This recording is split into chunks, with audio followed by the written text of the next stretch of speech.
Alright everyone, hello! Welcome back to some more Let's Play Vampire the Masquerade-Bloodlines. I just finished recording the comment portion of this video. In the last episode, we had talked with the Anarchs some more. We learned more about their politics, and why in particular Jack is not a fan of the Camarilla. Skelter as well. We also agreed to help Skelter solve his ghoul problem with Patty, a girl who is here at this club waiting for her Toreador to come back and give her more blood again. And he's not. He skipped town. I don't think we have the persuasion to actually convince Patty to leave, though, at this moment. We haven't leveled persuasion at all since we left Santa Monica. And so I doubt it's high enough at this point to convince Patty to leave.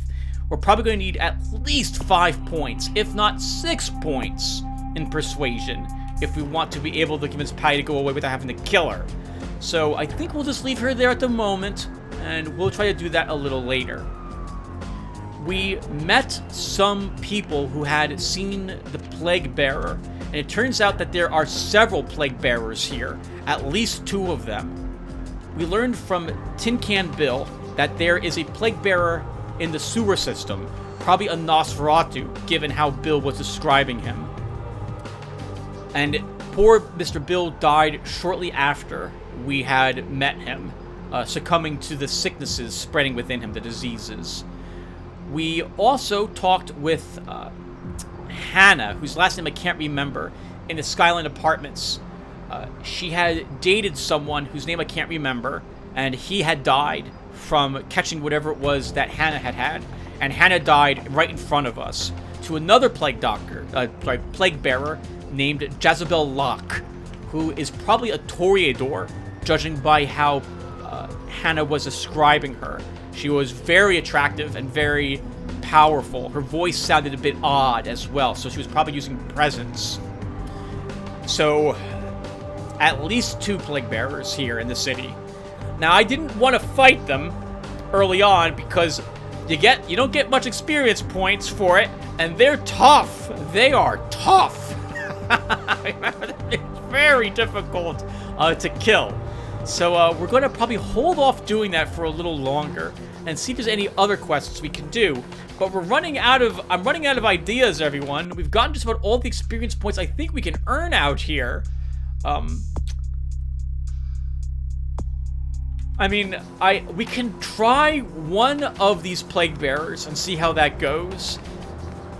But failing to get on Pisha's good side by convincing Millington to go back to her so he can be devoured means that we didn't get any experience points for that. So, and that was another aspect. That was another thing we ran into, almost literally, in the last episode. We ran into Pisha, a member of the, what was it called, Methajon? Nagaraja clan. A not very well-known clan. And their curse means that they have to eat human flesh, as well as drinking blood, to sustain themselves. Pisha had killed almost all the members of Haunted LA, a TV show that goes into creepy-looking places and pretends there's ghosts in there, makes up some bullcrap, and plays it off like there's real ghosts.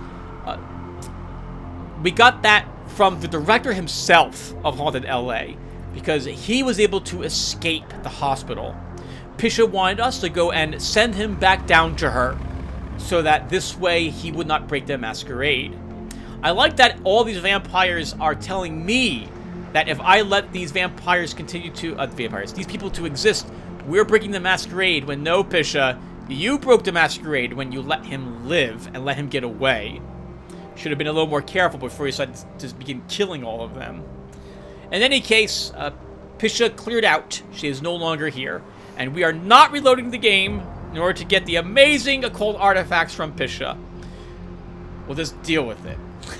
So, the only thing I can think of that we are probably able to do before we have to go to the Elizabeth Dane is talk again with Fat Larry, because he may give us a quest that we can actually complete. And I don't think we'll get 3 experience points for it. which is a shame because I would like to level my persuasion 1 point. We also want another point in scholarship because I want 1 more point in research so I can read that book we found out, which I'm pretty sure will increase our melee combat by 1 point. And also, just a heads up, off screen I went back to our apartment, our haven, and I dropped some stuff off there that I was carrying with me. Alright, well, let's talk with Fat Larry. Say now, brother. Seeing the kind of commando gear you been stocking up on, you ain't just using that stuff for keeping the neighbors away from your shit, is you? Fat Larry, all I bought from you was some jeans and a shirt. I didn't buy any weaponry from you. So? Wow, that's your business, okay. I just figured somebody with a shopping list like yours might be up for a little action, czar, alright? Oh, what have you got in mind? Yo, I need a hardcore, massively bionic, two-fisted Yojimbo for a supersized skull. Straight up $100 million movie gangster. You still with me? You've got my attention. Here's what's going down. I got a tip that the Chinatown Tone and some local boys are meet down at a nearby parking garage to carry out a business deal. Now, I can't tell you what they is exchanging, but let's just say a certain client of mine is ready to drop some Uncle Sam-sized bucks to acquire what's in briefcase number 1. You get it for me, I'ma not only give you a cut, but I'll roll out my special stock as well. Now, how that sound? So, doesn't sound like we have to do any killing. We just have to do a little bit of retrieving. I don't know how we're going to do that without obfuscate, but we were able to sneak past all the people in the warehouse, so Lotaeri might be feeling a little cocky about this. I'll do it. Yeah, that's what I like to hear. Now, if you're the straight-out hard-boiled Terminator type, I'd suggest you buy some heavy firepower before you roll up to the parking garage. You need anything? Let me see what you got. So we still can't use any of these ranged weapons because we don't have a melee range. We don't have a range combat of 5.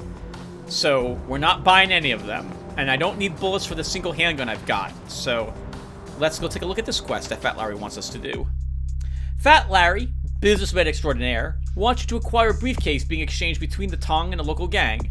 The exchange will take place in a nearby parking garage. Get the briefcase undetected, if possible. I've got no clue how we're doing that. Guess we'll find out together. Alright. There might be a little bit of reloading here too. We'll see what happens. So first thing we should do though is show off our character. Because bum number 1 pointed out that this tab exists. I always forget about the info here.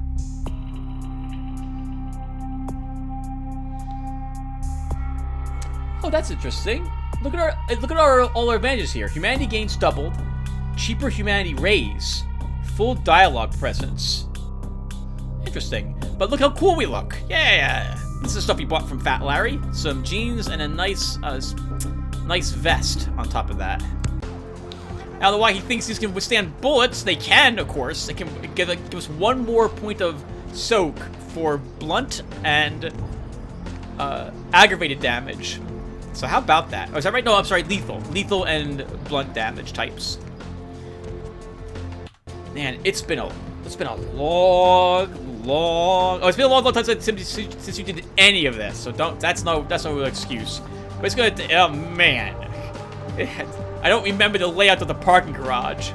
I think we have to get down to the very, very bottom to get the briefcase from the deal that's going on there. If I recall correctly, the deal goes south as well between these 2 gangs, and a firefight will erupt.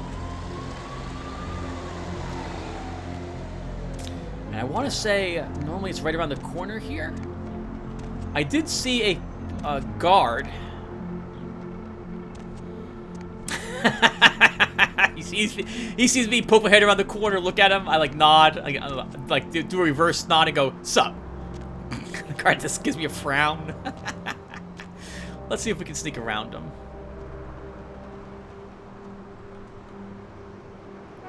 Well, this isn't really sneaking around him. Let's see if we're allowed to do this though. Hello, guard. You allowed to do this?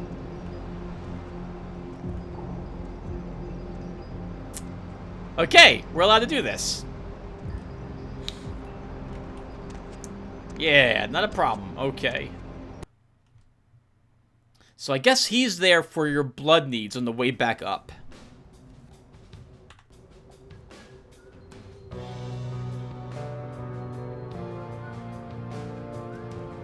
I don't recognize the song. I'm a little nervous. This is from... I'm a little nervous this is going to get a copyright strike on me, but I'll hope it's not... Oh! I hope we won't. Okay, so... right, everyone. Alright, so I'm going to be using... I don't like the music to this. I'll be right back, everyone. That is a lot more like it. Right, music replaced. Indeed, the music was coming from a track added in the unofficial patch. Those have gotten my channel copyright claimed. I have replaced it with what I think was the original music for this area. Now, it doesn't matter if someone stares right at us, as long as that number in our upper left-hand corner is green. And it says green, it says 20. So we can do this.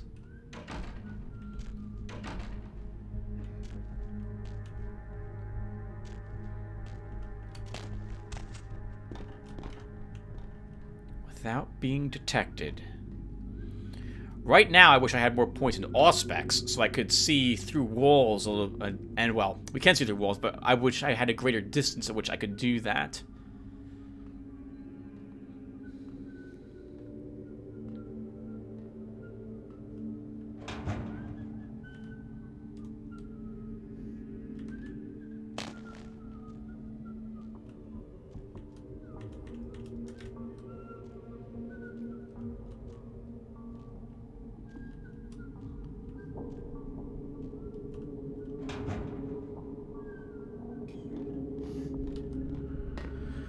Whew. Okay, so far so good. Somehow I don't think these lads are members of the... sounds like a gang from Chinatown. I think the Chinatown gang looks quite different than these guys do. Alright, so check this out. Try some shot. Yo, first one I see, I got the slime to work on. Yo, check it. Watch my back, stupid. Blanco said these jokers ain't playing. They don't give us stuff. Pop up, you know? How they do? Cause yo, hot target right here. Hot target? What the hell does that mean? I was seeing Hot Target. I didn't even know it was a John Woo film.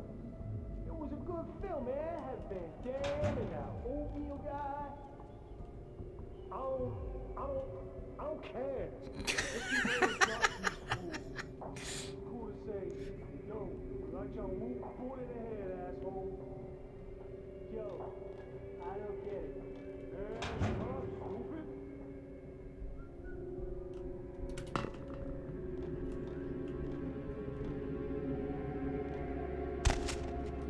We're not getting back up that way.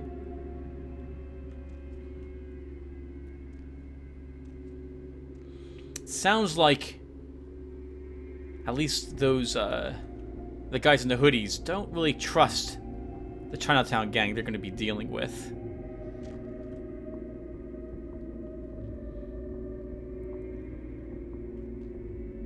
It's too quiet. I don't like this place at night. It seems haunted. Don't you feel like something's here? Like we're being watched? No. The hairs on the back of my neck are sticking up. I swear there's something here. It's like, what's the word? Nervous? No, it's forget it. Don't go telling Johnny I was nervous. I'm not nervous. Annoying.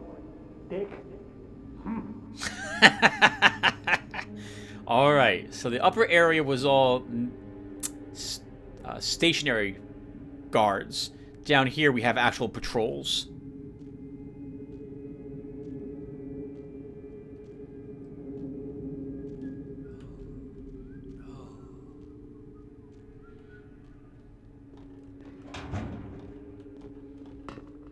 Just as when we were in the warehouse, this area seems like it's designed for you to be able to sneak past everyone, as long as you have a few points into sneak. And we've got 5 points in sneaking.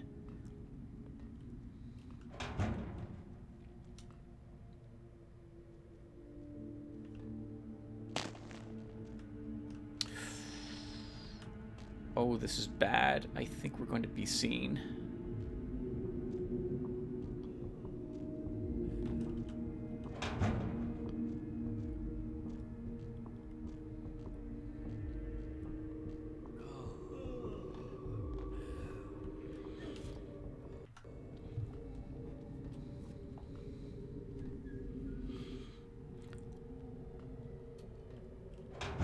I didn't realize I was actually playing Garrett, Master Thief. I want to watch that number for a little bit and see if it goes down. Because that would hint that there, or even up, that would hint that there's a patrol that wanders near here.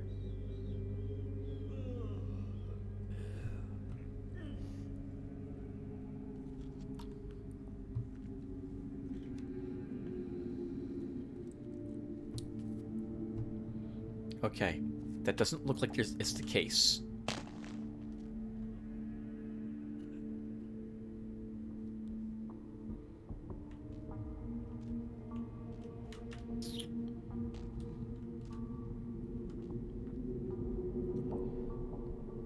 I don't think those two are moving at all.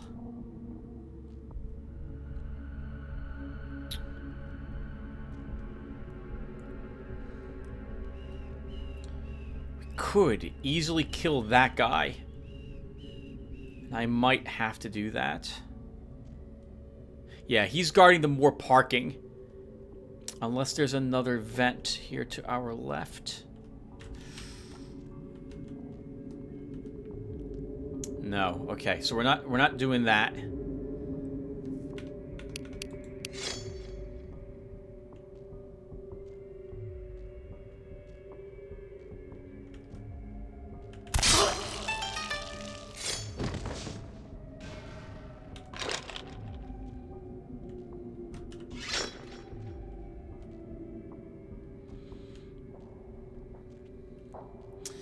I don't like seeing the number go up so high. Oh, and we just found another item, everyone. But this item is a Ingram Mac 10, which is a small item. So I'm gonna have to drop something if I want to keep this. So I guess we'll drop our knife at the moment. I don't know if this is gonna make any sound, so we'll find out. I guess. Well, I guess I could have. I said 2 small items, 2 large items, but I guess we could have just 4 items if they're all small. So I'm willing to let myself keep this at this moment. I don't like seeing 100. That makes me think there's someone right around the corner here. But I don't see anyone.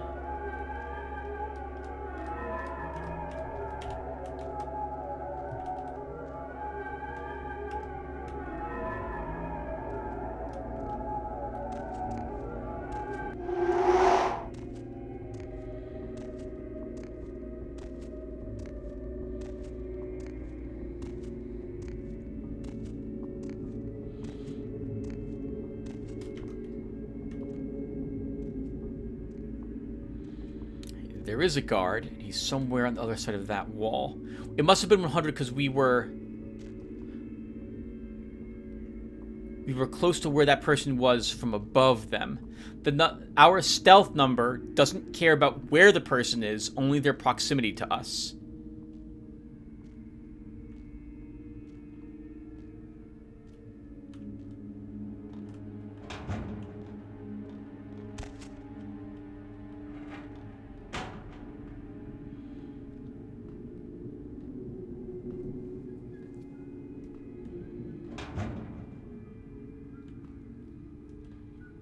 Do feel a little bad about killing that one gang member just like that out of the blue, but you can't incapacitate someone without killing them in this game.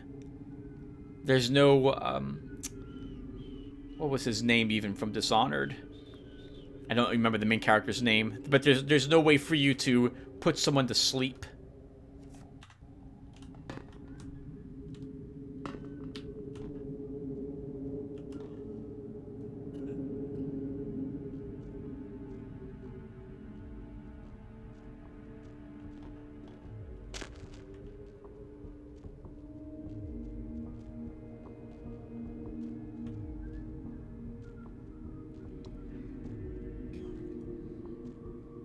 Taking so long. No gunshots? Don't worry. We can take it now. Easy. Last time I went down, man, you ducked behind a car and pissed yourself. That was blood. Oh, yeah, right. You got shot and you didn't tell nobody. That's 'cause it got better. Damn, man. How come I gotta get stuck with you?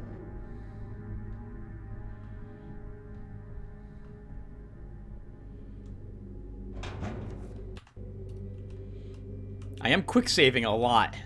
I'm gonna give myself like 2 reloads like I did last time.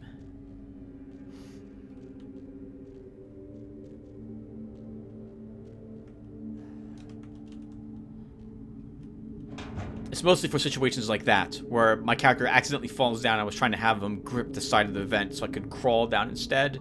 But haven't had the reload yet. Looking pretty good for Lotaeri. Indeed, all those hours of playing Thief are paying off right now.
It's gonna stay here for a little bit. Okay.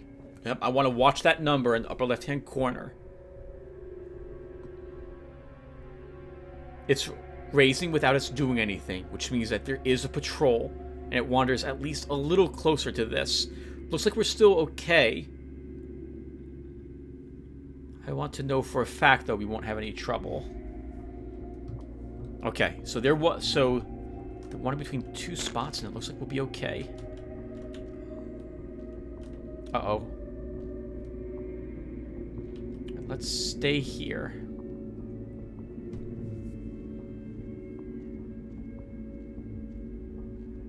Oh, no. Holy crap. Oh! Yes. Yes. Did it right the first time without knowing it. Oh, that's so good.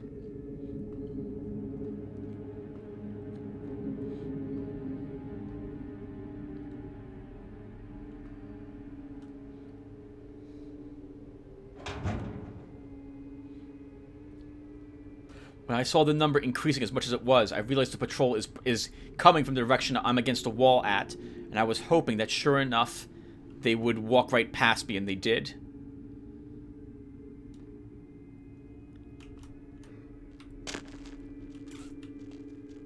Freeze, motherfucker! Okay, that's a reload. A little too close to him.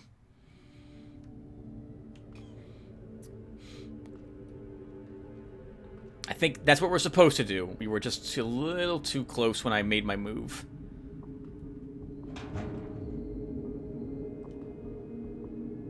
So I think we can just drop... Oh.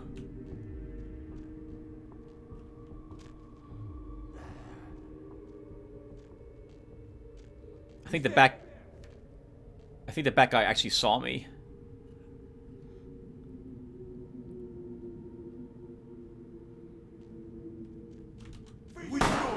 Okay. Well, one more time then. That sucks. Okay. Man, I should have celebrated a little too early, Tim. Celebrated a little too early.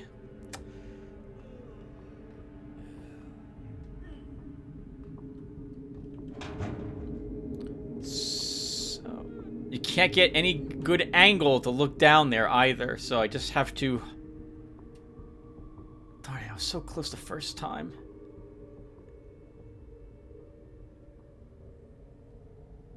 I think that's them now over on the left.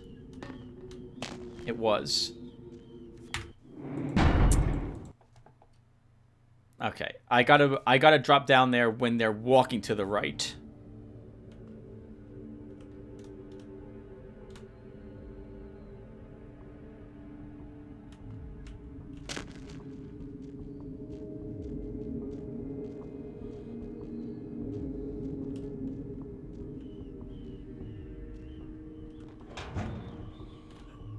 I think, Tim, you've been here before. I think you're redoing stuff you've done.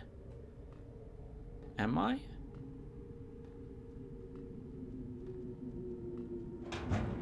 Yes. Yes, I am.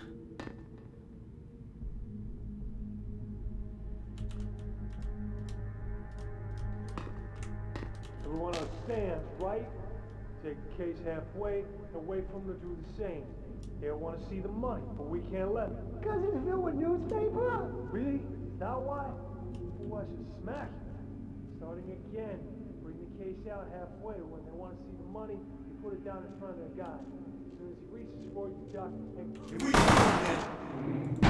Okay, I'm gonna keep reloading. I'm gonna keep reloading. Okay, so let's this sucks.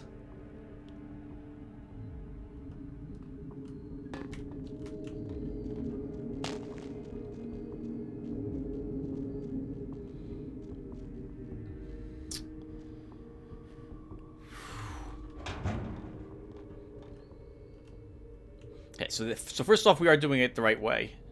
I don't want this to be just me reloading the game constantly, but darn it. We made it so far without being detected. Everyone understands, right? Take the case halfway and wait for them to do the same. They want to see the money, but we can't let them. Because it's filled with... Hey, stop, man!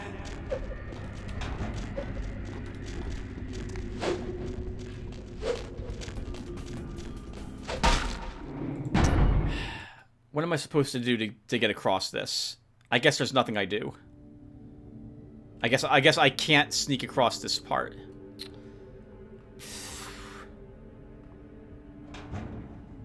Right, I can't do it. Right?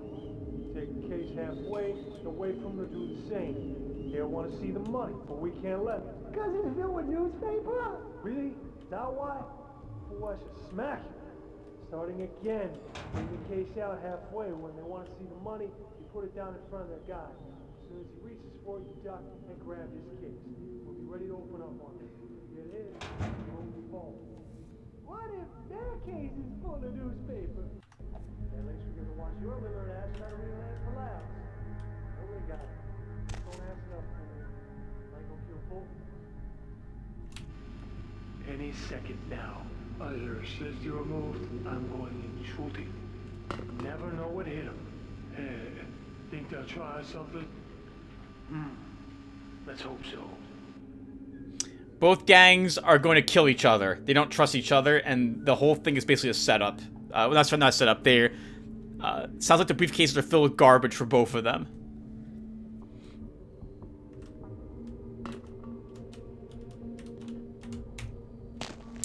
You're kidding me, game. I think that's the ladder we need to get to. Over there. How do we do it?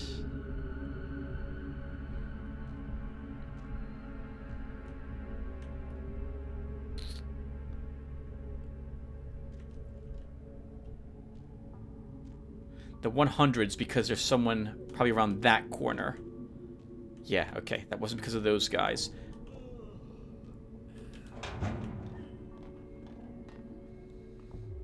This feels like it's going to drop me off right at that other briefcase.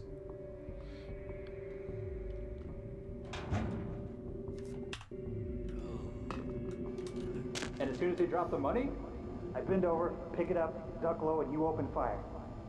What if they want to see what's in the case? if they do, drop it by accident and duck. Same thing, we'll start shooting. We've got the real case right here. Right. Alright, we're seeing.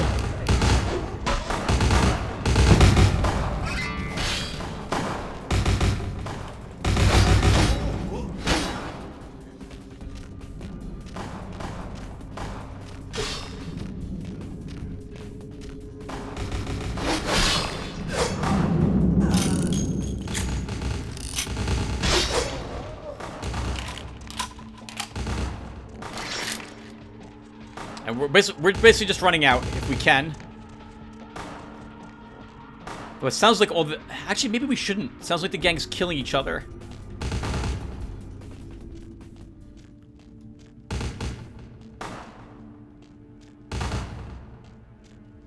I don't see how on earth you do this without being detected once that fight starts. Because you're, you get the red exclamation mark. You're seen at that point.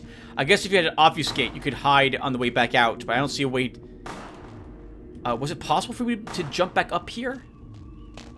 Oh, maybe it was. Do I want to try that?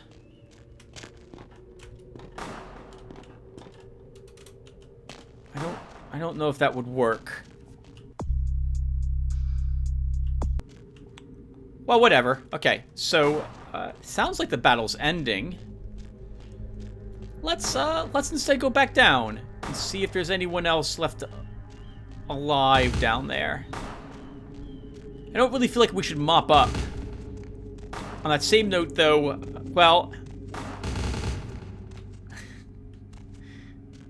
yeah, we could find a few leftovers down here, which adds more ammo for us.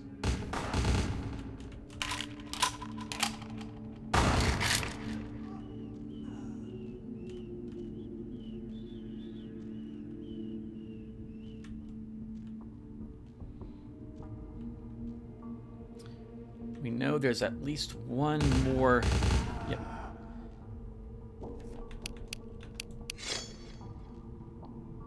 That's a...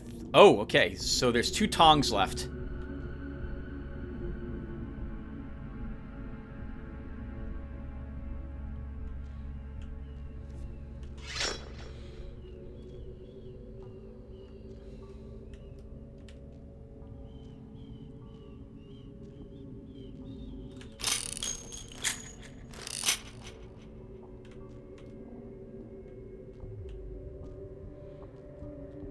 I think our stealth is good enough that we can...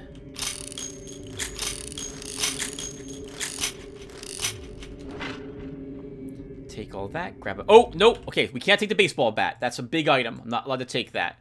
So let's just drop that on the ground again. Does it make a bunch of noise?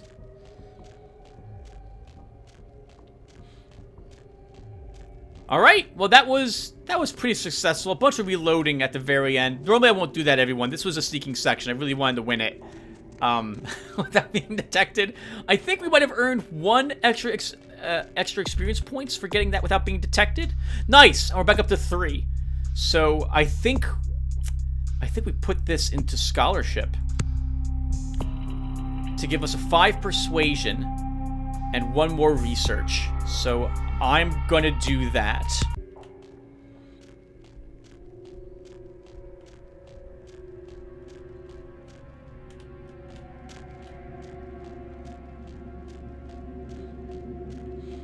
And we'll go and read that book now. And maybe I have the persuasion to chat with Patty now. I'll quick say, as long as we're doing a bunch of reloading, I'm gonna save before we talk with her and check to make sure we've got the persuasion I would need for that. Assuming we can persuade her, and the game just doesn't force you into killing her. It's the only awkward part about this game is a persuasion check won't even show up if you don't have the minimum persuasion to get it to show up, obviously. This means that you don't know if a persuade check, a seduction check, an intimidate check, or even options that you have unless you meet the minimum threshold for it. We're getting closer to someone because that number is going up. Although, well, they might be below me. Those might be the 2 tongs I left down there. Looks like it is. Okay.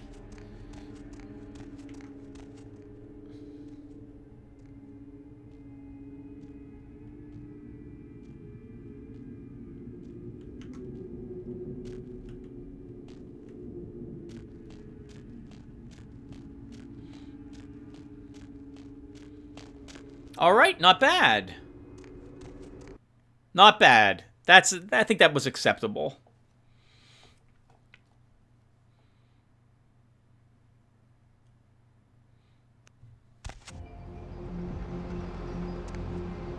And there's a policeman here. And no one's gonna see me feed on him.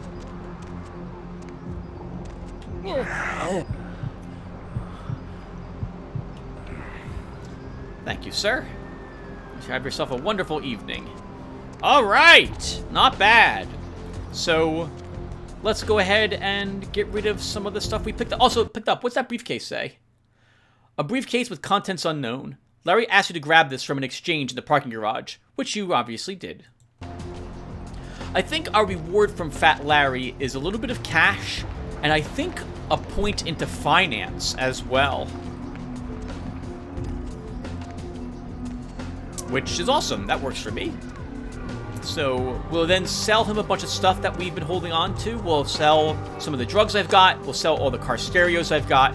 And I think we'll sell the knives at this point. We have knives lying around on the street and no one's picking them up. So we might as well clear the street of all this garbage and get a little bit of cash while we do it.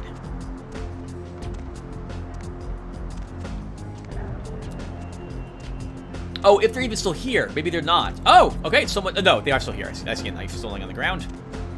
By the sole survivor of that battle royal which happened. Good for you, sir.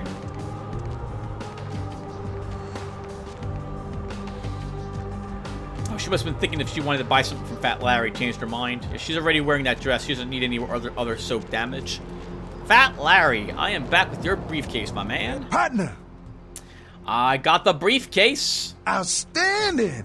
Pass it over here, partner. Yeah, that's beautiful. Everything looks in order. Somebody somewhere got to be pissed off by losing this. Too bad I sent my man right here after him. All right, let me peel off a few bills for you. I'll just drop this off to the new owner in the morning. Then I'm gonna get me a big old steak. Not that domestic stuff neither. I'm gonna order up 32 ounces of Kobe beef, the expensive shit. You wanna come? My treat. Sounds delicious, but I'll have to pass. I'm unavailable during the day. Say, my girl down at Confession, named Venus Dare. She asking around for someone with skills to... Well, I'll let her tell you. I'll give her a call, recommend you if you're interested. Yeah, I'll check it out. But first, I need to buy some merchandise. Man, what you do with all this stuff, I don't want to know. Just keep that cash flowing. I will, Larry. David Duchovny sick, signed, sealed, and certified. All right, Yo, so... koala ears, lazy eye hammocks, and dwarf saddles right here. Dwarf I saddles. got dinosaur eggs. We don't know what kind. Buy 'em and have David Duchovny sick, signed, sealed, and certified. David Duchovny sick, signed, sealed, and certified. Check it out, step right up. Oh, it doesn't look like he gave us a point in finance, to be honest with you. And he did not. Okay, so we don't earn that from him. I guess we have to have a certain level in finance to earn that from him instead. Okay, whatever. So let's, as long as we're here though, let's pick up some of these knives. And sell this to you. My man, what is up? You do some shopping, Larry. I got another knife for you.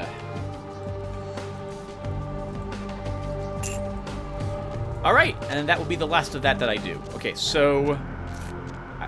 we'll grab this knife and we'll keep this one at the moment. Alright! So... well, I guess we have some time. So let's head on in... to the bar.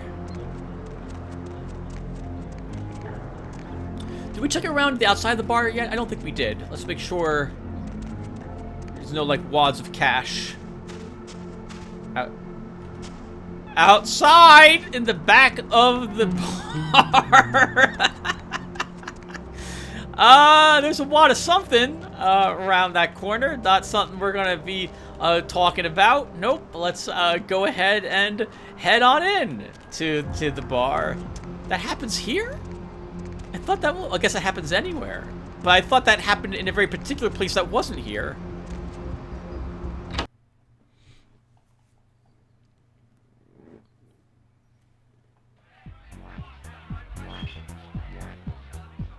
Oh, okay. The music here isn't sped up as much as it's supposed to be. I think it's still acceptable. All right.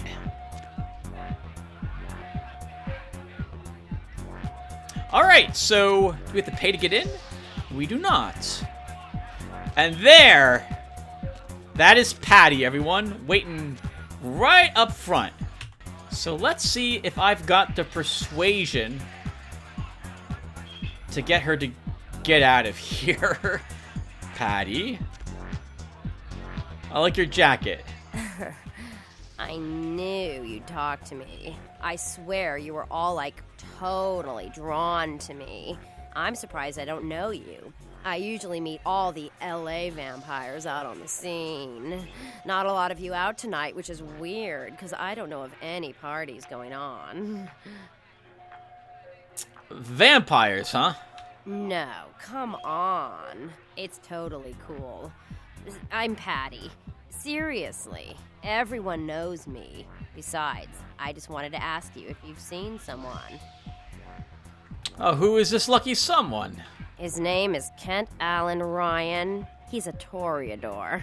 Really good looking, dresses really well, like all Prada usually.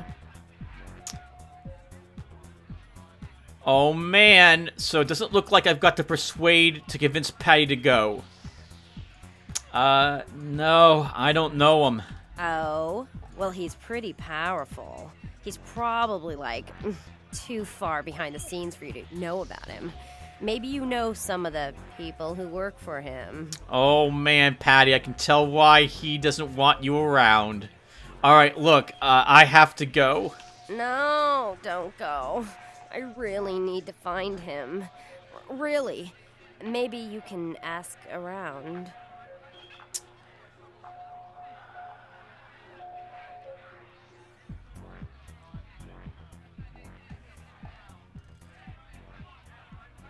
Why should I? Oh, look. I haven't seen him in days. He said he'd come see me again. He promised. I might age. He promised I wouldn't get thirsty. Oh, I don't know what to tell you. Well, fine. You're just some no-dick fledgling. I've hung out with way more powerful vampires than you'll ever know. I wouldn't drink your gutter blood if you were the last vampire on Earth. Likewise, I mean, whatever. So, can I talk with her again? Or was that a one-time only thing? Alright, that was only a one-time thing. So, did we fail?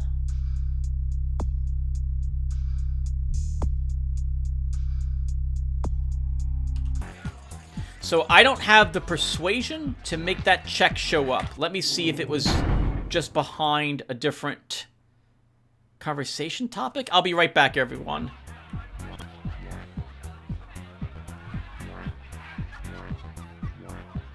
All right, everyone. Here we are in Confession, I think is the name of this club. The music slightly slowed down. I didn't accelerate this one like I did for the last round, but I think it'll still be acceptable. Doesn't sound like it has to be sped up. All right, so yeah, so we're here because Fat Larry told us about Venus Dare, and because of this girl, Patty. God, I dread talking with you because generally sorry, I'm distracted for some reason.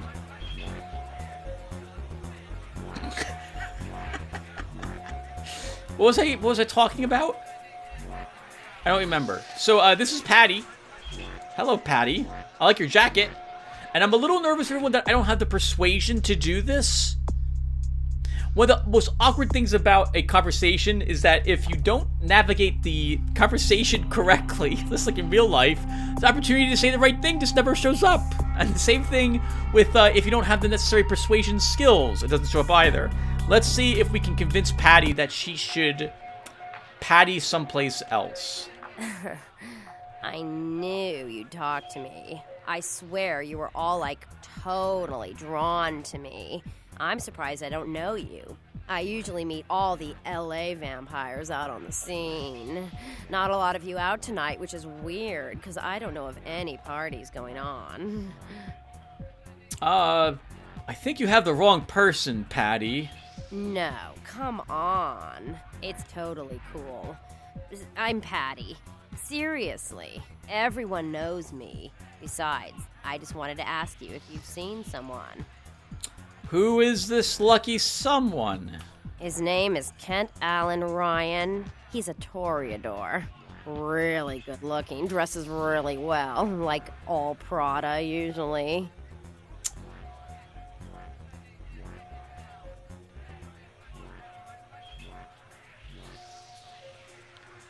I may have heard his name. Oh, well, he's pretty powerful. He's probably, like, too far behind the scenes for you to know about him. Maybe you know some of the people who work for him.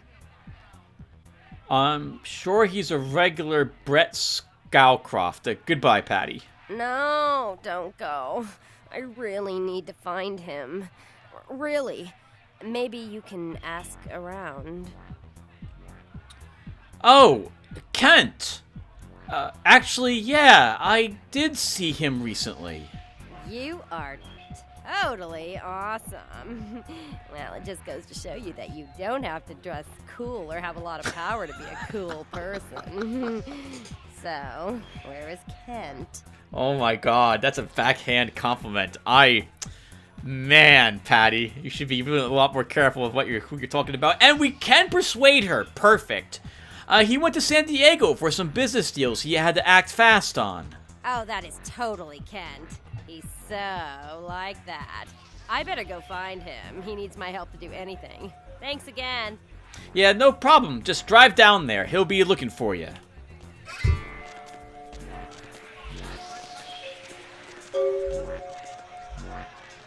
She's got a pretty cool look. Like, I can see why Kent might be interested in her. I like, she dresses pretty snazzy.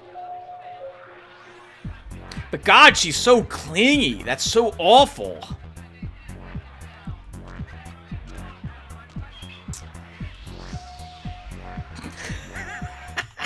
Don't do that again, Tim.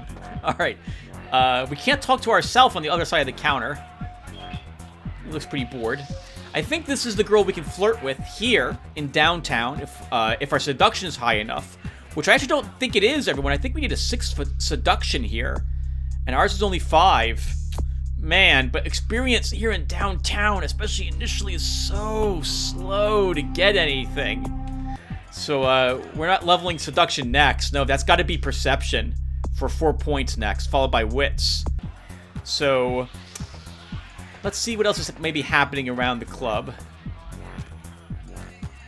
Usually there's like a unique dancer in every club, or I thought there was, but I don't see any here. Like, all these people look like the same people we've been seeing we saw at the other place. Oh!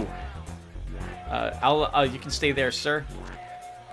Let's see if there's can we go? Okay, we can't go up there. Oh, I like the podium. Oh, nice! That's where the DJ is. That makes a lot of sense. That's pretty cool. Like how I never noticed that before. Can I get a better look at you? See you doing your DJing? Oh, that looks a lot like the guy who made the call to Milton. Yeah, it looks a lot like him when he doesn't have the wrist guard on. And he's not really... It's probably some fancy, motion sense record players that he's using. Let's not talk about that anymore. Alright, so let's see if we can talk with the bartender here. I think this is Venus. Everybody comes in here's got to have a shot. House rules. Inhibition's the first thing to go. 2 more of these and you'll be telling me your nastiest, dirtiest stories. I am your beat priestess, and it's time to confess. And who am I about to have the pleasure of speaking to? Venus was her name, handsome. Got anything you want to confess, love?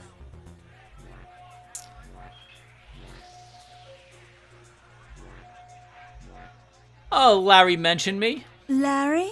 Oh, so you're the Action Jackson he was going to send over? Oh, yeah? I've been waiting for someone like you to come in here.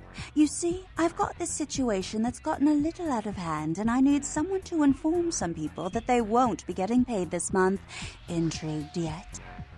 Since the minute you started moving your lips. Well, the parking lot next to the Empire Hotel. Couple of guys, Russian accents, bit thick.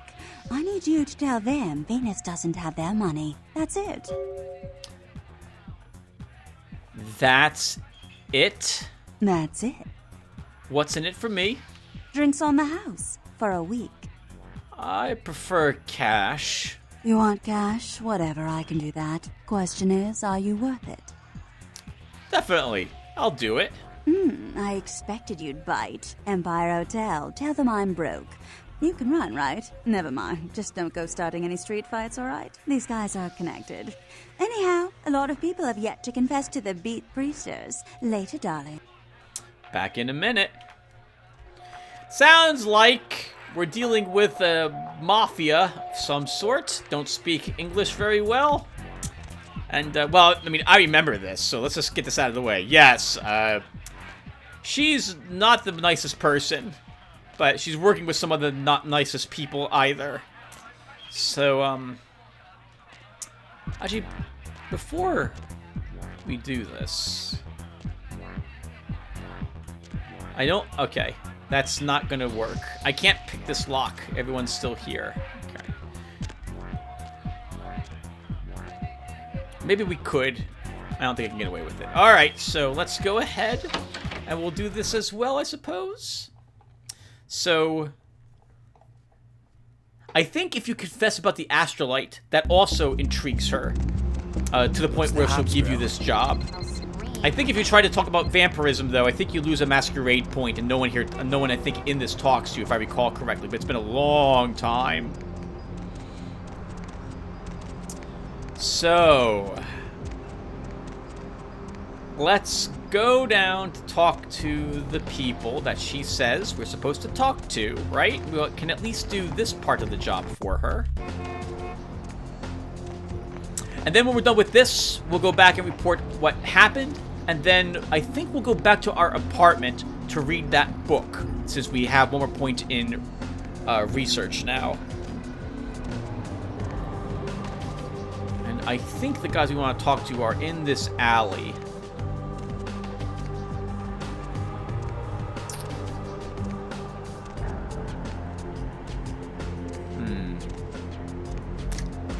I'm trying to think. I'm sorry, everyone. So what's going through my head at this moment is I'm trying to recall any other way I can get more experience points. I think this quest line will work. Oh, this is going to be kind of painful. Oh, let's just do this. That looks pretty bad.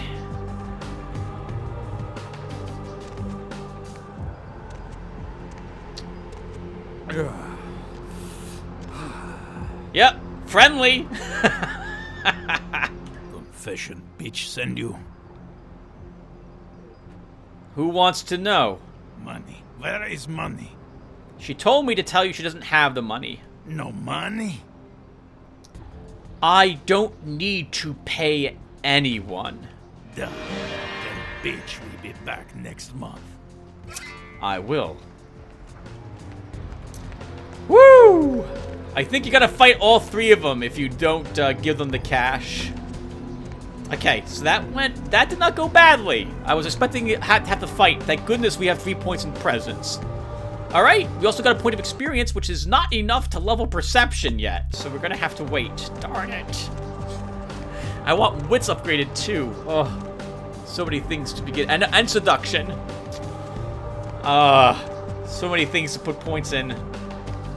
Maybe I shouldn't have leveled my melee to 5 points. Oh, it's too late now. Alright, so let's go back and talk to Venus. Tell her what they said, and see what else she has for us.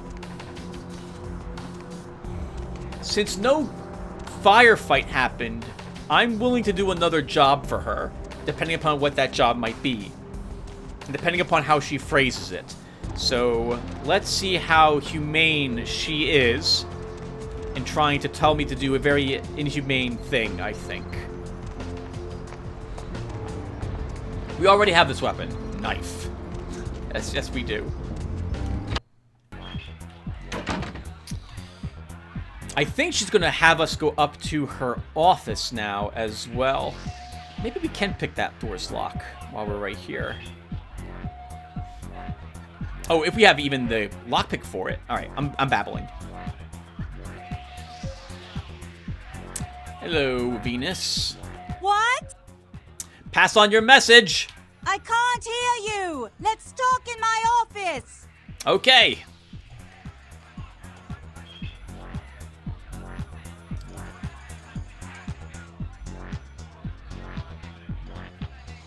Hey, Venus. Well, you certainly did better than my bouncer did. Poor dear can't turn his neck to the right anymore. Already had a call from Boris. Wasn't too happy about tonight, son of a bitch. Say, how would you like to get into the club business, Own a club? It's my lifelong dream.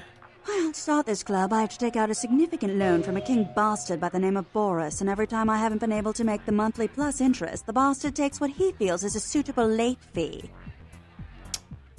Okay, so she decided to deal with the mafia for cash, and now she doesn't... Sounds like this is her fault. Depending upon what that interest is. Go on. I've got a club to run, so I'll be blunt. I refuse to fuck that fat misogynistic old man one more time to hold on to the club. So I need someone to eliminate him. Do this, and I'll make you a silent partner.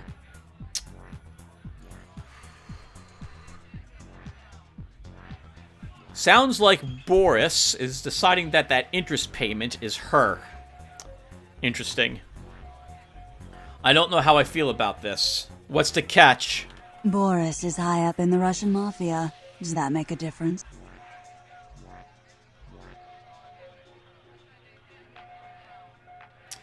I don't know if I should do this. I don't think we'll be able to convince Boris to give up on Venus.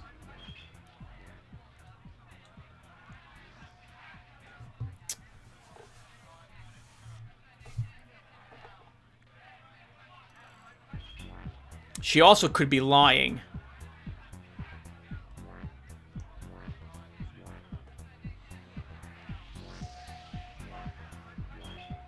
Sounds like it's her problem.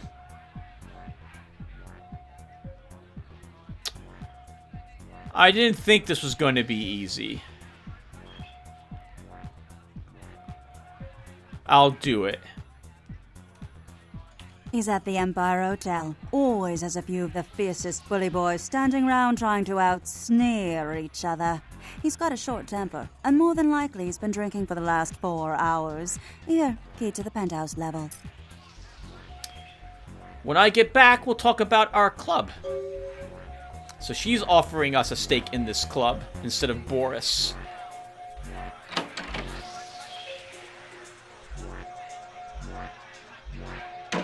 Interesting.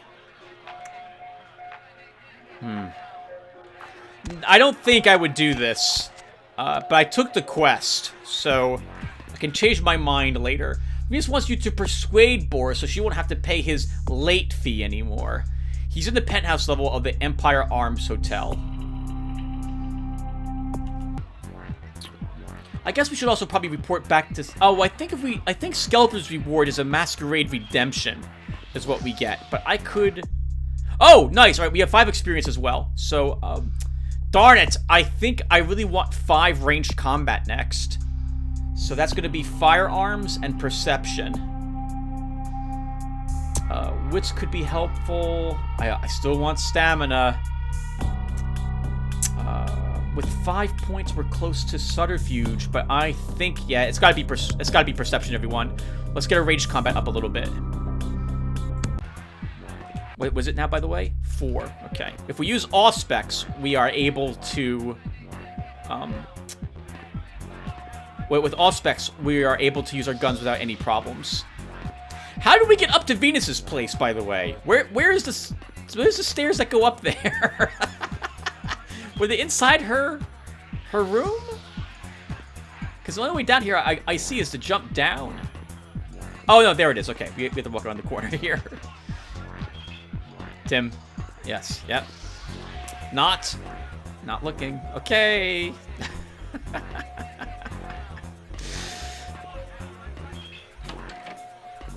Oh, good. This gets us to an area I originally thought I would have to lockpick to get into. Yes, I think it will. Perfect. And while we're here, since no one else is here, there's a wallet there.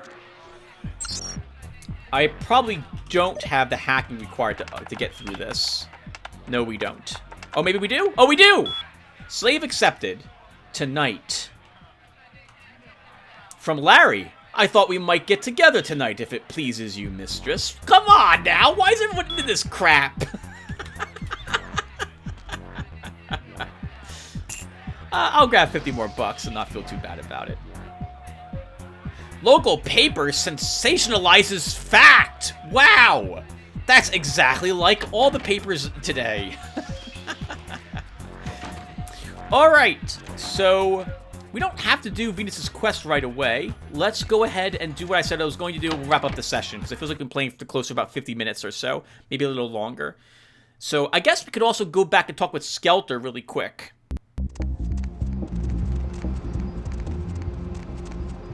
And let him know the job is done. I kind of don't believe we're going to get another experience points just for walking back and telling Skelter that it's done. But, well, we got that here right now from Venus, so why not? Also, how's my equipment looking? Okay, I'm gonna have to sell something. Actually, no, we won't. I'm gonna keep this knife we have. I'll hold on to it and put it back into our somewhere in our apartment. We're going back there anyway to get the book I stashed there before this episode started. I'm thinking at the end of the game, I wouldn't mind having Lotaeri here using 2 large weapons. Large ranged weapons, and probably 1 small one. This Uzi will probably be using this throughout the game. We don't have much rounds for it at the moment, but I remember finding quite a few rounds for this as we go forward. This is a favorite weapon for people. At least I remember that being the case. A shotgun and then something else. And we'll probably have the dagger as our other weapon, the other small weapon. Which means it arguably was a waste for you to level your strength up a point, but I think it's really helpful to be able to use this Shungentu early game if I do get involved in a few fights. The range on it is also greater, and I think it's also quicker to kill someone with this weapon with a stealth kill. Is that gimbal? No, of course not. Both his hands are here. Alright, I'm willing to jog back a bit. Let's see. I think everyone in the next episode, I think we're going to go after one of the plague bearers. Oh, darn it. I remember them being really difficult. But we'll do it. Alright, so let's... Oh, okay, apparently I'm going back to Skelter. Alright, let's go back to Skelter then first. Let him know Patty's gone. And then I will warp back to our home. Actually, I can do that off screen. Yeah, we'll read the book at the beginning of the next episode, everyone. Let me just talk with Skelter here first. Hey, Skelter. What's up? Took care of your Patty problem. Good work. Man, ghouls ain't nothing but trouble if you ask me. It's a weakness, pure and simple. I did what I did for the good of the Masquerade, Skelter. Later. And we did get experience points for that. Nice. This is back up to 3. I don't think there's anything else for us really to do here. At the moment, we don't have any other information about the plague bearers. I guess we can stop by and talk with Strauss briefly and see if he... And I don't think we picked up any real information for him in regards to what the plague bearers are about. And I guess I'm going to keep doing this on screen. So we'll head on back to our home, and I'll read the book now. And I'm pretty sure that's going to give us 1 point in melee. You know, we could go... I just leveled ranged combat. I was intending to use ranged combat on Lotaeri. You're all done with melee. You're not raising it again. Don't get distracted. I'm always tempted to switch my build as I'm playing a game and begin taking points in something new if I find I'm accidentally gaining more points in that thing, or find a really nice weapon to use for this character. And it's tempting to try to drop ranged combat. Because we already do have 5 points in melee. But no, I'll stick with the plan to use guns instead of running around with a sword. I would want to have spec'd into celerity more, if that was going to be the case. So that will help me with guns as well.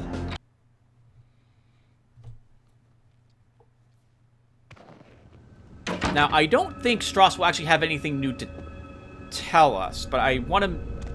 We found out a little bit about the plague bearers. And we know that the Anarchs have said it was not them who's done it.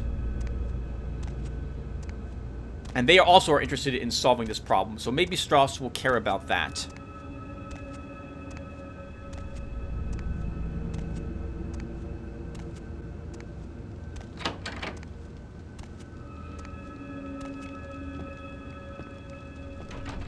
Hello, neonate. How can I be of assistance?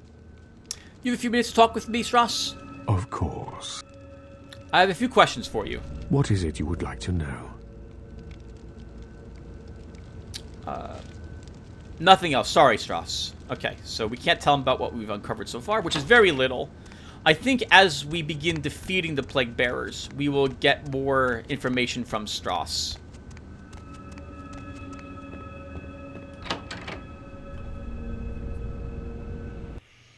Okay, so then let's go back to Santa Monica. We'll read that book. I'll do a little more inventory management, and then we're back to downtown. Do I want to solve Venus's problem? So let's talk about that for a bit. So Venus is asking us to kill a mob boss here in downtown. We'll probably have to kill all his guards as well. I'm pretty sure we need a persuasion of 6 or 7 if we want to convince him to leave Venus alone without killing him. I don't know if I'm comfortable with Lotaeri becoming a hired killer like this. This isn't for the any masquerade violation. This is for cash. So I'm not sure if this is the right thing to do. On that note, I don't like Boris's interest payment. That seems rather uncouth. So I can believe Lotaeri might desire to put down this pig, as he would probably think of him as. Assuming Venus is telling us the truth. Maybe Boris is not doing this at all. I don't know. Guess we'll find out if I decide to do this. Going somewhere? Drive. I'll tell you when we're there. Alright, so... Well, I guess if you guys... Tell me what you guys think. I don't think Lotaeri... Nice night out, huh? It is a nice night out. I don't think Lotaeri... I don't know if Lotaeri would do this or not. On one hand, taking advantage of Venus is not something I think he would like. I'm imagining maybe Lotaeri can be convinced to do bad things for... Well... For good reasons? Is this a good reason? She shouldn't have taken the money out in the first place. Technically, we don't even have to do the quest. We could just not ever step foot into Boris's place. So that's an option for us also. So the issue, everyone, is from a gaming perspective. Let's talk about this really quick.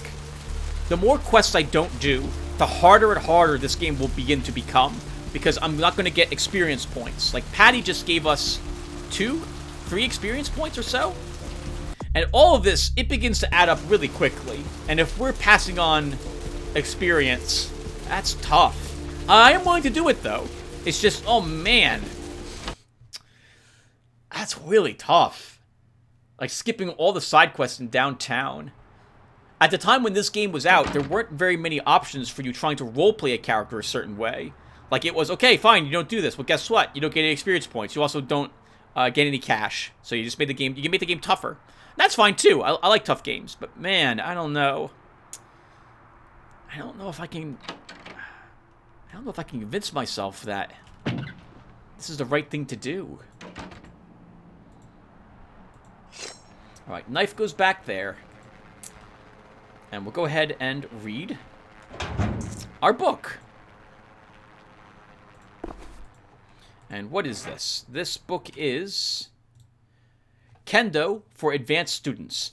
If you have gained the insight, willpower, and form from your first 2 years of Kendo, you are now ready for the secrets of Kendo Masters.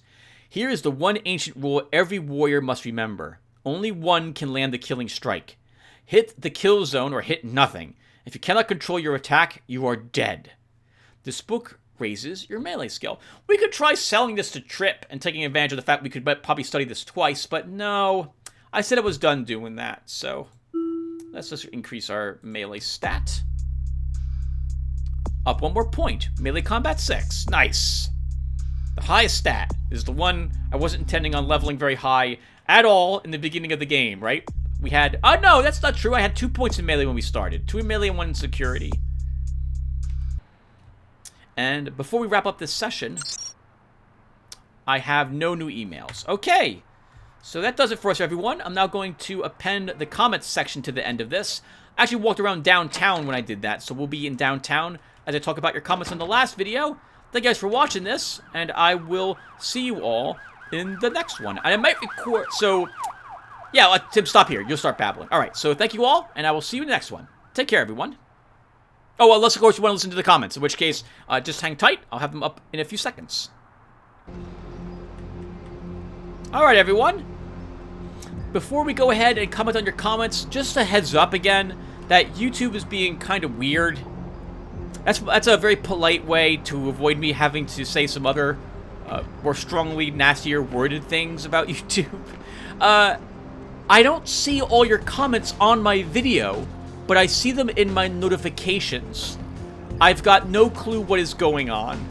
I don't have any filters turned on. I don't delete anything. There's nothing in my held for my review queues that I have for my videos. There's nothing.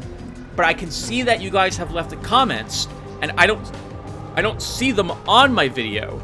I got one from Nostradamus and one from Stathis Kokto that are both up on part 11, and I don't see them. I can see them in my notifications. I can even reply to them in my notifications, but I can't see them on my videos. I think this is just YouTube being YouTube. That's all I got. I'll still go ahead and read them, Nostradamus and Stathis Kokto, but let me know if you guys see them, because if you don't, and I'm assuming, of course, you guys didn't delete them, then I don't know why I can't make them visible.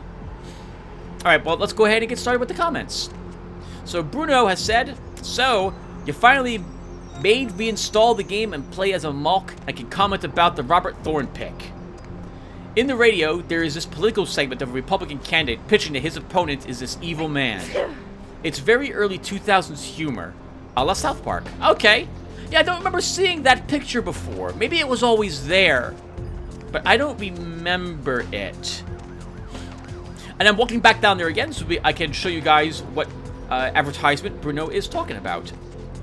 He then says, 1 hour, 15 minutes in, this is so sad. Alexa played Despacito? He's making fun of the fact that that after the girl died, the disease finally took her life. I was so sad by that because it was such a bittersweet ending. Bittersweet's the wrong word. It was just a horrible ending for her and her potential boyfriend that she seemed to like, and she really enjoyed the date that went on, only for both of them to die because of the disease Jezebel Locke had given both of them. That's horrible. And then I immediately decided I'm going to loot the rest. I'm going to loot the rest of the place anyway. There's this one video I remember watching called Insensitive Looting. And that was basically what I did at that part. Look, it's really sad, but on that same note, I am still going to, here's the picture. I am still indeed going to go ahead and loot everything else in her apartment because it's not going to do her any good. At that point, we might as well take it, so that's what we did. Here it is. Vote Robert Thorne, not a murderous child pornographer. Oh, you know what? Actually, Bruno, I think I do remember hearing this on the radio. I think there's like 2 of these commercials that occur.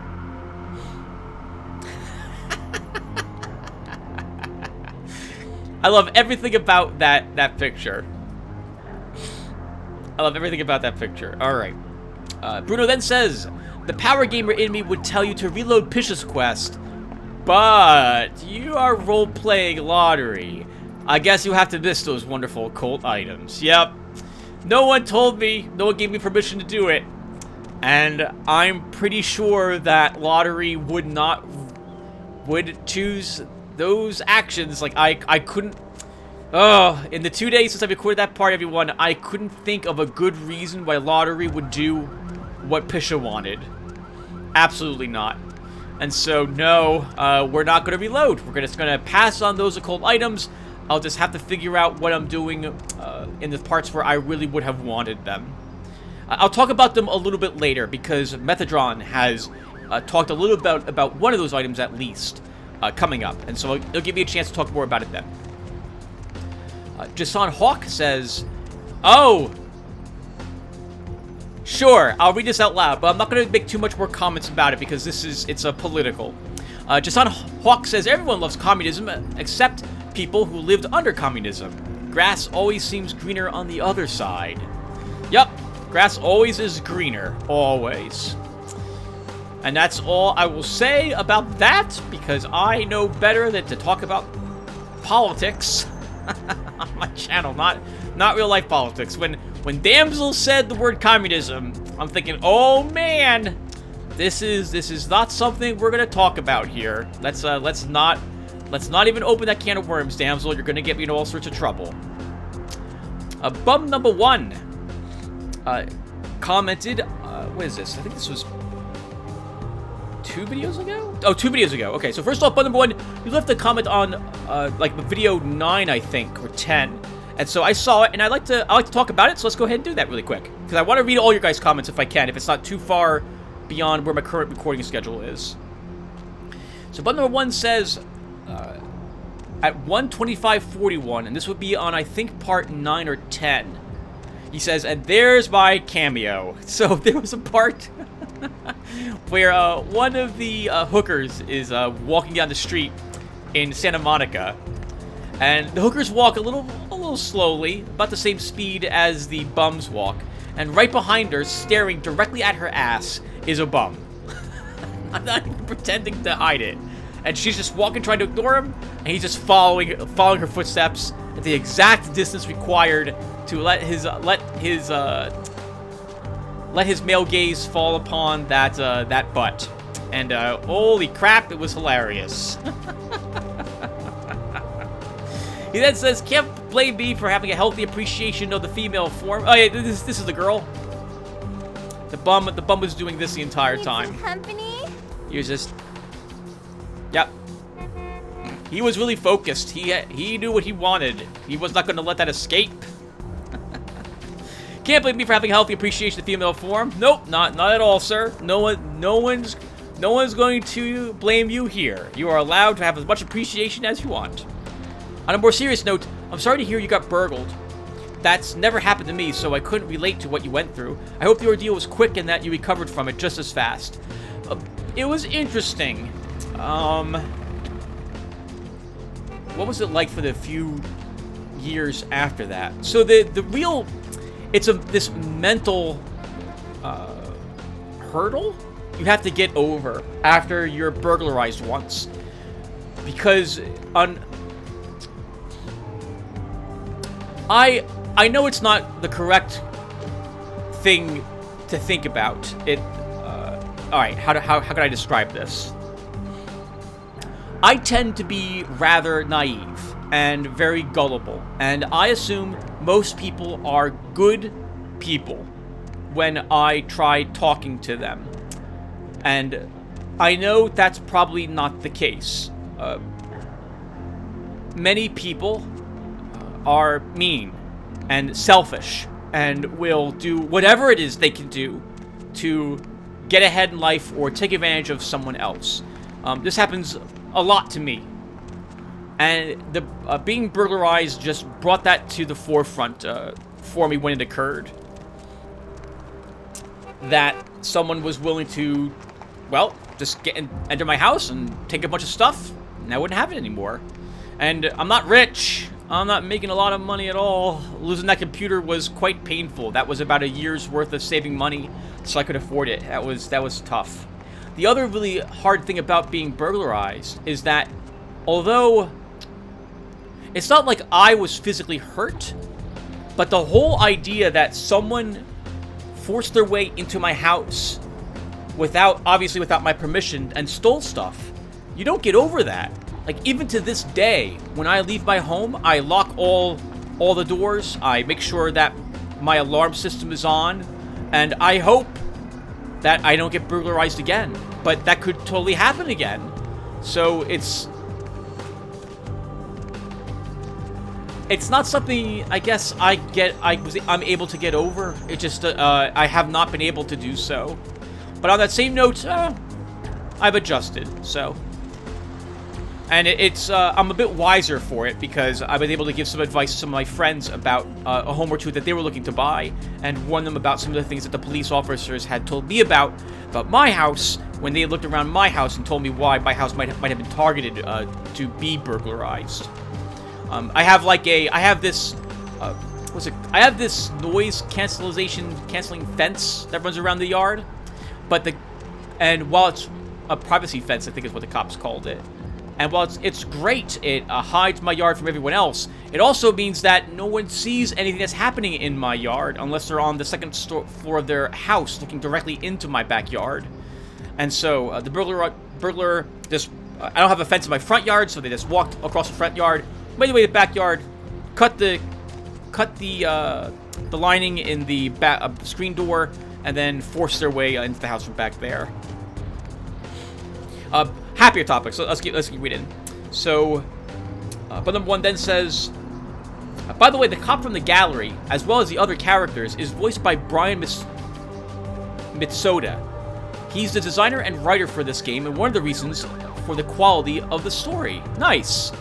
And for some reason, I don't have the other comment here, but I'm pretty sure you also let me know that he was also fired from Bloodlines 2. I've heard that as well, and it's one of the reasons why I'm probably not going to be buying Bloodlines 2. I'll probably just play this one again if I'm ever in the mood to play another vampire game that takes place in the modern era, or I'd probably fire up Vampire Redemption to play one that takes place back in the older days of like medieval times. That wasn't really... Was that medieval? Yeah, that was medieval. Yeah, so I'll stick with the games I've got. I tend not to buy very many new games these days anyway, so I like the older games or smaller studio games that are being released these days. All right, so in regards to your comment, Bruno, about Pisha's Quest, I commented that that kind of sucks. I really wanted those occult items, but I'm not going to get them. And Glory commented after that, saying, and it's not like Lottie was ever into occult stuff in his life. He might not really have believed in vampires when he met one for the first time. And yep, I'm thinking that as the same way. I don't really view Lottery as being involved in the occult very much. And so, well, he's learning the ropes now that he's a vampire about all these creatures that now exist that he didn't realize existed before. So he'll just, well, he's getting used to it. And on that note, he might not be comfortable using any of the occult items. It's kind of funny that I decided to play out the Pisha encounter the way I did because I was going to make a house rule for the first of the items that Pisha was going to give us. It's something called the Odious Chalice. The house rule was going to be I use it only once, and then I discard it after that as being too repulsive for Lotaeri to use a second time. All right, so let's keep going. So, Status Kokto. So you have a comment here on video, well not here, but you have a comment on video, I think 11, and I can't see it up on my video, but I saw that you left it, so I'm going to read it. And you say, I replied to your comment on painkillers, dear Lotaeri.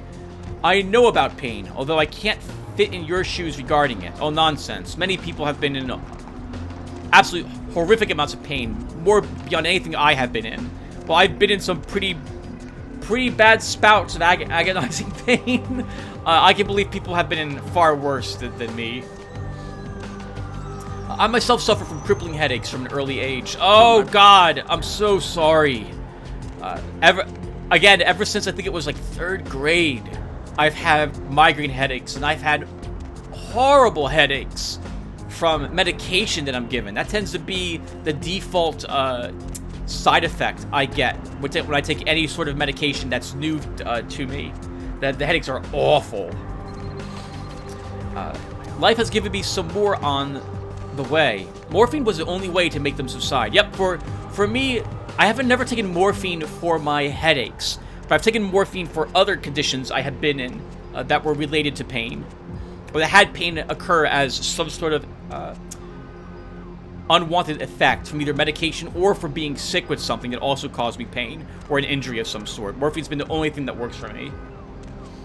But as in your story, it is off bounds for the same reasons. Yeah, doctors don't want to give you morphine. They want to give you everything else but morphine. And all the painkillers they want to give you, I can't. Every single one they've tried giving me, none of those have worked. It's all been awful, absolutely horrific. All those painkillers they're trying to give me. It's very frustrating when you know there's something that works and the doctors just won't give it to you because they're worried you'll take advantage of it. And here I am, not abusing any drug, not doing anything wrong with them, obeying whatever's on the bottle, disposing of the drugs after I don't feel like I need them anymore because I don't want them lying around the house. And sure enough, I can't get the only thing that works. It's terrible. Status Koto says, I found an alternate route to conquer the pains. I love full contact fighting sports. I have come to keep them at bay through pain of difficult source. The one that hardens the body, overwhelming the other pain and diluting it in the process.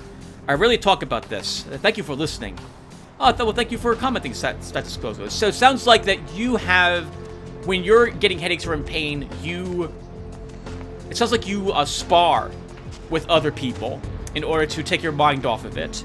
That's a really interesting way to get your mind off of a migraine or pain that you're having. I wish I would try it, but first off, when it comes to physical activity, I like doing lots of hiking, but fighting is not something I can do anymore. I'm on blood thinner forever, thanks to other health problems I have, and I bruise very easily. The doctors have recommended I do not partake in anything like karate or sparring, like boxing or something of the sort. It's been many years, though, since I was taking karate. Something like 20? No, 30 years or so. My goodness, 30 years? No, less than that. I can't remember now. 15? No. Definitely 20. More than 20. I've been alive too long. That's my problem. And then he finishes with greetings from Corfu, Hellas. Hey, how's everything going over there in Greece? Apparently, America calls all of that area Greece, even though you guys do not call it Greece. Bum number 1 says on the previous video, Okay, so button 1 says 1249 Vampire Redemption Setite Lair. So he's guessing at the music that we have in the Anarch's bar. That music is from Beyond Good and Evil. That is the song Propaganda that plays in the Akuta bar. And yeah, so that's where that one comes from. And then he replies back to me telling him that, and he says, at Lotaeri, not even close, I didn't even play that game. By the way, I remember you had issues seeing yourself in third person when you got your new clothes. If you enter the character screen, there are 2 tabs. So where is my other tab? One is the sheet where you spend all your points, and I forget what the other one is called, but displays your character fully and is spinnable. Oh, here they are. You know what? I always forget that I have this info tab here. Thank you very much for pointing that out to me, bun number 1. I have yet to record this part, the part this comment video is going at the end of. And so I'll be sure to mention that here. We can look at how cool Lotaeri looks there. 1 second, one more time. Yeah, I think he looks great. I really like the look. His shirt matches his hair color also. That looks pretty good. Looks pretty chic. Thank you. Thank you for that. Yeah, I thought the only way I would get to see myself is to do something like this, but I couldn't rotate my camera in front of me. Thank you. Alright, so who's next? We've got Nostradamus. Nostradamus, your comment did not show up for my video. I do not know what happened. I wish YouTube would stop being stupid and just go ahead and let people post comments on my videos rather than trying to do whatever it is YouTube's trying to do. So Nostradamus says, well, you said you are a Camarilla errand boy, and a Camarilla does not violate the Masquerade, so you gotta kill that guy or give him the pisha. Them's the breaks. So there's my excuse to go and ahead and hunt that guy down and give him the pisha. This way I can still get those occult items, but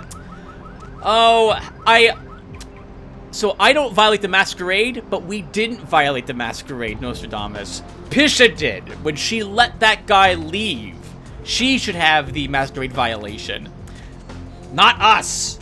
And the same thing with the Anarchs here. Every like week that Patty is inside that bar, running her mouth, they're risking breaking the Masquerade, and yet they want me to solve that problem, and I don't know. That one at least is one I could talk to I think Patty about, assuming that my persuasion's high enough. I was hoping I would have a high enough majesty to talk with that guy, Mr. Millington, but alas, that's not the case. So I know if you have, I think, 3 ranks in dementia, you can make him go insane. And my guess is that if you're playing Ventru, you can make him forget about it with Dominate. But Majesty was something new, I think, added in this patch to give you a few options to circumvent combat. But that is not one of them. So there you have it. Unfortunately, yep. So, and I don't want to be the errand boy. I don't want Lotaeri to be the errand boy. Lotaeri doesn't want to be the errand boy. So, but we are. All right, let's move on. Let's see. So that's all the comments I have that are not Methodron's comments. So now, Methodron, let's read your comment. So, Tim, what happened today? Well, we learned how not to make a political advertisement. I don't know. That advertisement is about as truthful as I think an advertisement could probably be for politics. I'll keep my politics to myself. I'll just say that every single politician I can think of is a scumbag, and I'll leave it at that. We learned that Gehenna is coming, and that we might have the trigger on a ship nearby. Right! Supposedly. So we learned... There's that Ankaran sarcophagus on the Elizabeth Dane. And according to Jack, people feel a bit uneasy about it being there. That there might be an ancient slumbering within it. So someone who's generation is very old. And if he wakes up, he's going to destroy, like, California or something like that. And we learned that vampire politics is even worse than human politics. It's probably the same. If we stop to think about it, it's the same. It's just people using other people to gain something for their own political or monetary gain, to raise up in the status a little bit. There doesn't seem to be any real difference. So it's just as awful. At last, we learned that this apartment building seriously needs a security update. And I learned that there are more artificial clans than I thought in my last comment, but we'll get to that. Oh, nice! Okay. So Metatron pointed out to us that the Tremere are an artificial clan. And oh no, is that right? Yeah, the Tremere were, and I think also the Giovanni are both artificial clans of a sort. The Giovanni, by killing, I think, an ancient or learning their necromancy, by killing an antediluvian or something of this sort, if I recall what you said, Metatron, correctly. And the Tremere through blood magic, and through being using their mage powers to do so. Metatron says, and we got a description from a human about a vampire. Long teeth, very ugly, and a mean monster. And he is a plague bearer, so he doesn't care much about humans. This guy will probably not have a high humanity, I guess. Probably a Nosferatu from the description. Yep, agreed, 100%. If he's ugly, I mean, there could be some ugly vampires, but this guy, I got the impression from Tin Can Bill that he was hideously ugly. In which case, yeah, he's probably a Nosferatu. And Tin Can Bill mentioned from the sewer system, so that's another hint that he's probably a Nos. Could be a Gangrel if he frenzied a few too many times, as Gangrel take on more animalistic features every time they go into frenzy. But that photo you found looks like a Nosferatu. So about that photo, Metatron, I don't think this photo relates to the Plague Bearer at all. I guess some spoilers here. So if you don't want this, click ahead like maybe 30 seconds. I'm about to say what this is from. Alright, here we go. We will be tasked with finding this photo and purging all information about this photo from Millington's computer in the future as a quest from the Nosferatu themselves. I think their regent will ask us to do this, and we will be rewarded if we do so. So yeah, but that guy, the guy in the picture is not the same one that killed Tin Can Bill. Metatron says, I also do not remember that there are cars driving around, but they getting run over by a car is not that bad for a vampire.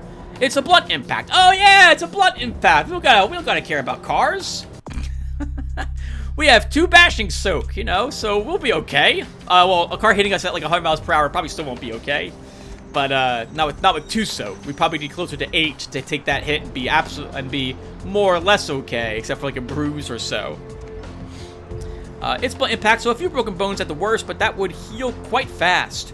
But it would probably freak out the humans that see this happening. Think about it. Some guy gets hit, run over, maybe even by a truck, stands up and walks away. Yeah, the last time I saw that was in a movie called Big Trouble in Little China.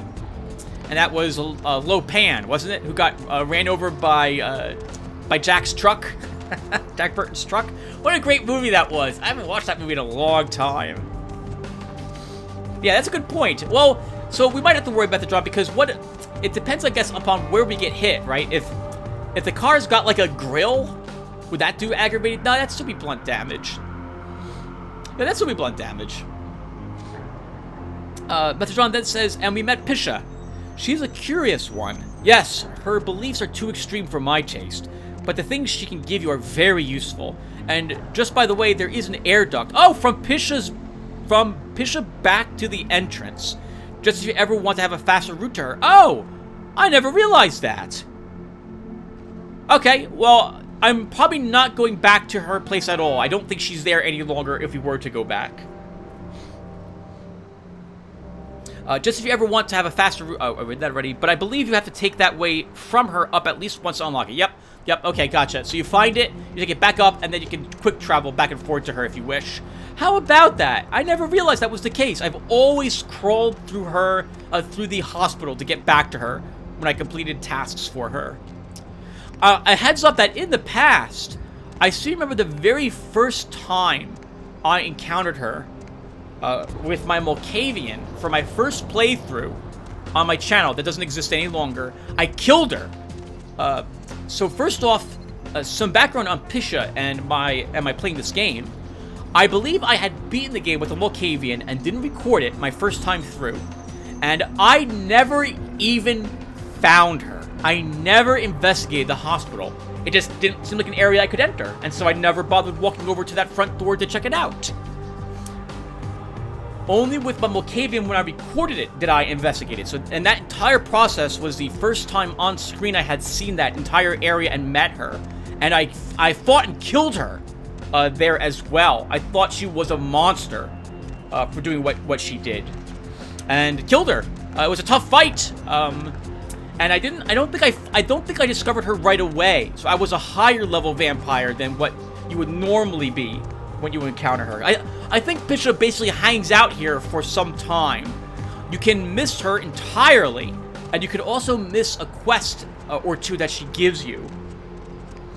Because the artifacts she wants you to find are in other zones, like not related to a hub. And so, similar to the Astrolite place we were in, and it's possible for you to do one of those, completely miss the item, and never be able to get it again. And she hangs out for a limited amount of time before she finally leaves if you don't kill her. If I recall the fight correctly, when you actually go hostile to her, I think she summons fire all around the area, making sure like you can't leave. You have to fight and kill her once you start hostiles. I don't remember too much about her though, about how she fights, because with my Nos and with my Malkavians after that, I always decided to work with her to see what she would give me. And the items were very powerful. I really liked them. Alright.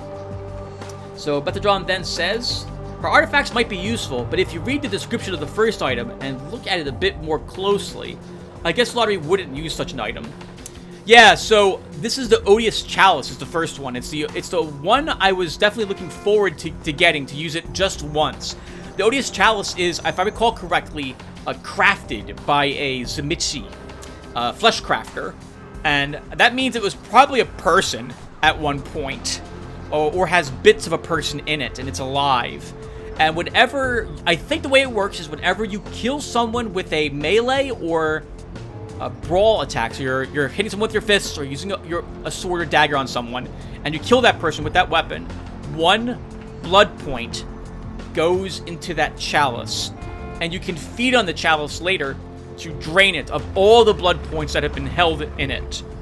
And it's really nice for this one area of the game later when we'll be crawling around the sewer system and have to deal with these absolutely horrific, nightmarish monsters that are very fast and leap at us. Because I'll be fighting them in melee. They're way too tricky to fight with ranged combat. That I remember. Maybe that's not the case. But my intention was to kill all of them with our Shunguntu, or fire axe, and then get those blood points, and I could then use that Odious Chalice to heal myself afterwards. But I've been thinking about making a house rule if I did get that chalice for Lotaeri, which is I only drink from it once, and it's so repulsive, it tastes so nasty, and the whole idea of drinking from this creature that's sole purpose for living is to just hold blood for me would be so repulsive that I would only do it once, and that would be it. I'd drop it on the ground right after that. Another item I think she gives you later on is an item that increases all of your soak ratings by 1. I'm gonna miss having that. It just means that we'll probably die a little more often, or I might have to actually wait between some battles to let my health recover if I can. I'd rather avoid doing that because that really detracts from the experience of being pressured to finish an area, which the game will really want me to do, especially in the very final areas of the game. We'll see what we decide. I'm probably, if I don't have the Odious Chalice though, I'm probably going to need to pay Vandal and gain access to blood again, because we'll probably want to purchase blood packs from him in the future.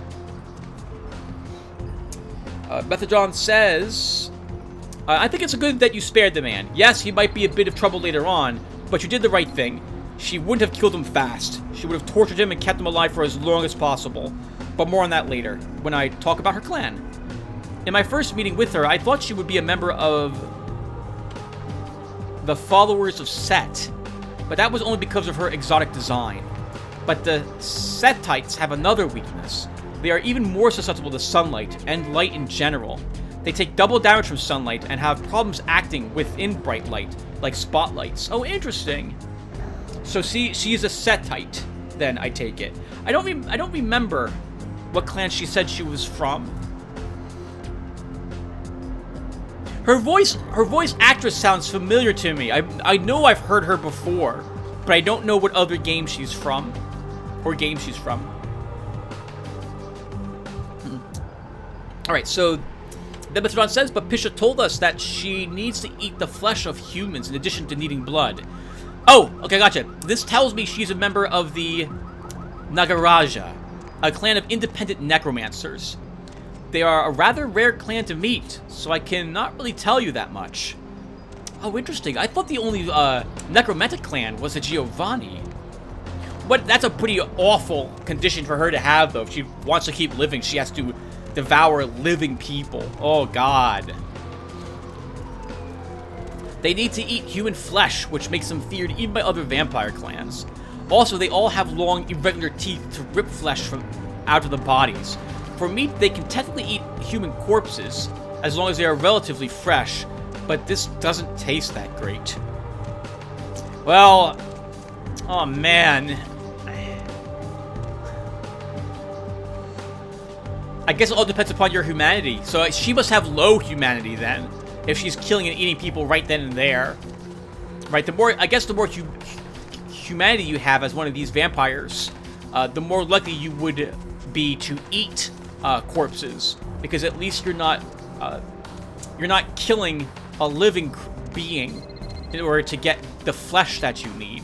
And she still has to drink blood, I think, right? So she get blood from the living.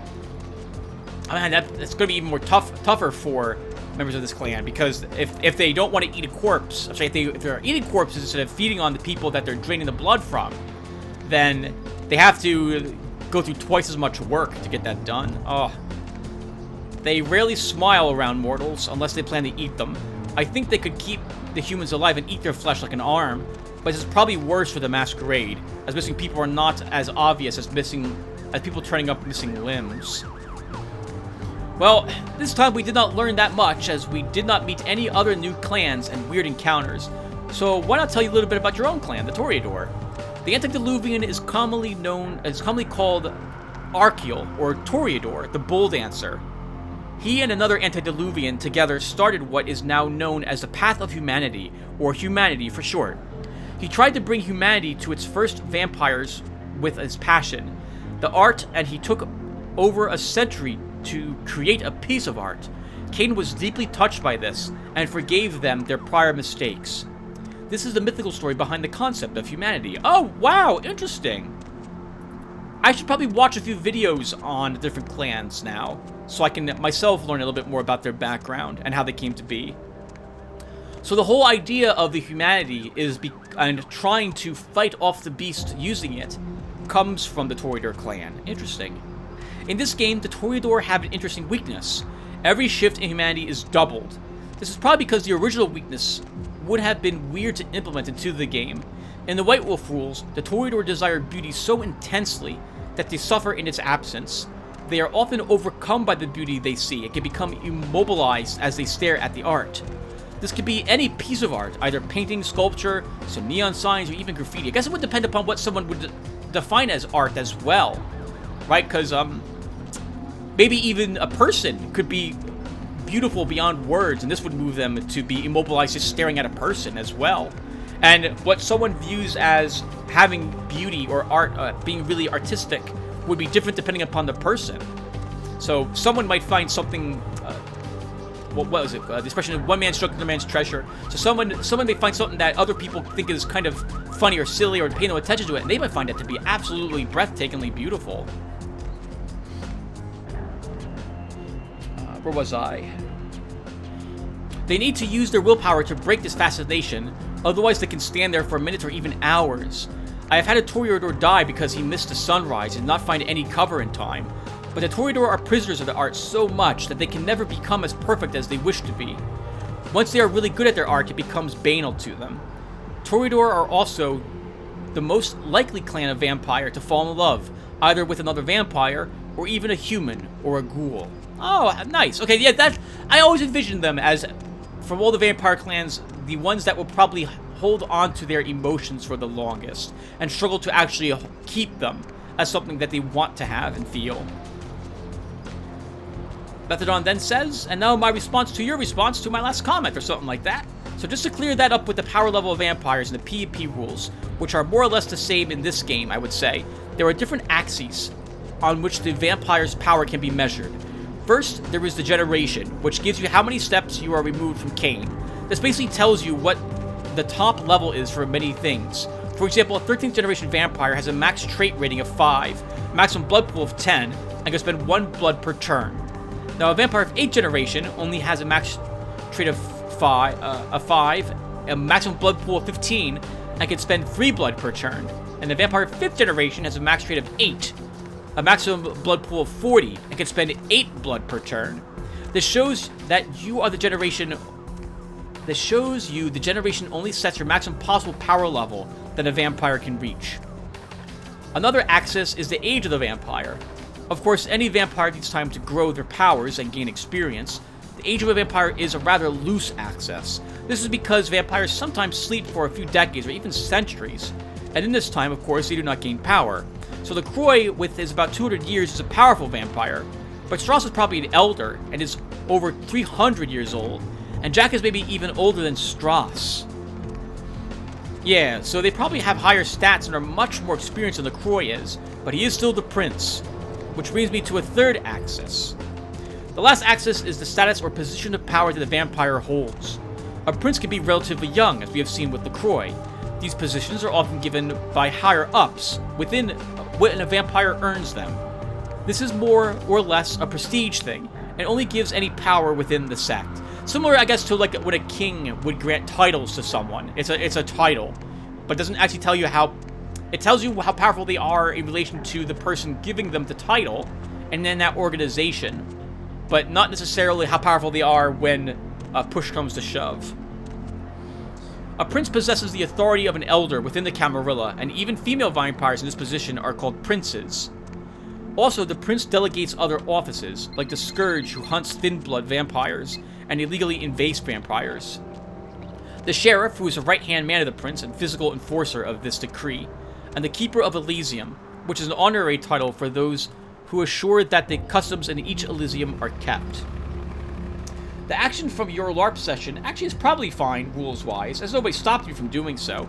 Yeah, so I got the feeling that may have been because they saw me going in there. So I'm kind of a really like mellow guy in real life. I kind of try to get along with everybody. I don't really say anything that will get me in trouble with anyone or stuff like that. And I'm like a super nice guy, and so people tend to give me a little bit more leeway when I'm a player in a game because of that. So that's probably what they were doing. But I was totally planning some scheming. So I'm glad no one stopped in to ask what I was doing in character, as it were.